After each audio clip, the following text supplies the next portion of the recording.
You know, in previous videos, we've looked at project analysis, including the internal rate of return. That's the rate that sets the net present value equal to zero. And we looked at a purchase and a lease, even a loan. And the purchase, because it has positive cash flows later on down the pike, you know, from the tax savings, from the depreciation write-off, as well as perhaps from the salvage value. These are in the same direction from revenues that come in if it is an elective project. On the other hand, contrast that to a lease, which has negative payments, which go in the opposite direction from revenues coming in, and thus has a lower rate of interest rate sensitivity. You know, that's one of the advantages of a lease. The others being avoiding obsolescence, avoiding changes of style, and, if you will, avoiding the most basic one of them all, business risk. Now, we also looked at the loan and noted, if you think about it, the loan has a net present value of zero when evaluated at its own same discount rate, which, by the way, we can often use. It's often the major cost component for any major financing if you borrow, and moreover, apply it to the lease because it's the one you avoid by not purchasing. And you may think, well, gee, that just about finally sums it up. But of course, as they say in the ads after they say call now, they also say, but wait, there's more. Consider, if you will, a project here. We have some monies going out, larger monies coming in, larger monies going out, and monies coming back in again. Note here the signs of the cash flow change 3 times, and that means we're going to get something which you see in the literature is talked about multiple internal rates of return, and that's a major critique. The other critique of the internal rate of return is that it assumes that you're reinvesting at the same rate as that the project creates, which in of itself is a sufficient indictment, as well as the fact you don't know which of the multiple returns to use in the analysis. And you may say this is just another silly academic example that's not realistic. Hold on.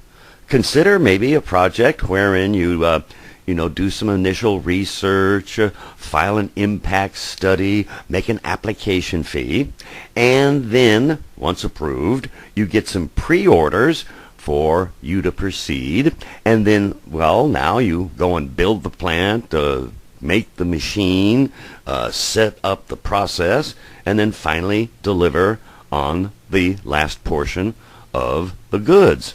And that sounds pretty realistic to me. And you know what?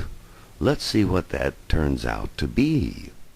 So we evaluate them at various discount rates, and no surprise, we get an internal rate of return at 0, because if you'll notice, they add up to 0. And then it turns a negative net present value, and then all of a sudden becomes a positive net present value, and then a negative net present value, changing signs, and we get 3 internal rates of return. Now what do? Well, what we do is we take the cash flows coming in and invest them somewhere else at a reasonable rate, and we take the cash flows going out for the loan and assume a reasonable loan rate. And we only get 2 figures: the beginning figure of the present value of the loans and a one-time terminal figure of the wealth accumulated at the end. And it's a ratio. And given the time period, we take the teeth root for that time period, and that'll give us the gross amount, subtract 1, and we get a net compounded rate of return, which in this example happens to be 6.5%, based upon a borrowing rate of 5% and a reinvestment rate of 10%. Let me walk you through it. We had 2 negative cash flows, periods 0 and 2, present value of the 110 being now 99.7 at 5%.